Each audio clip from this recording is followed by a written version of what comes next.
মায়ানমারে পাচারকালে বিপুল পরিমাণ সিমেন্ট সহ দুইজন পাচারকারীকে আটক করেছে বাংলাদেশ কোস্টগার্ড। শুক্রবার বিকেলে কোস্টগার্ড মিডিয়া কর্মকর্তা লেফটেন্যান্ট কমান্ডার সিয়ামুল হকে তথ্য জানান। তিনি বলেন, গোপন সংবাদের ভিত্তিতে জানা যায় নোয়াখালীর হাতিয়ায় টাঙ্কির খাল সংলগ্ন এলাকায় মায়ানমারে পাচারের উদ্দেশ্যে একটি বোটে সিমেন্ট বোঝাই করা হয়।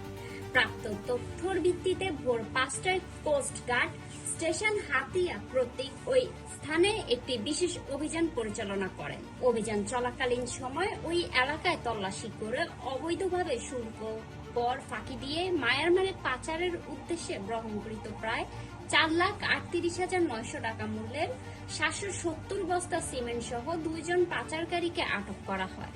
জব্দকৃত আলামত ও আটককৃত ব্যক্তিদের পরবর্তী আইনানুগ ব্যবস্থা গ্রহণের কার্যক্রম প্রক্রিয়াধীন রয়েছে।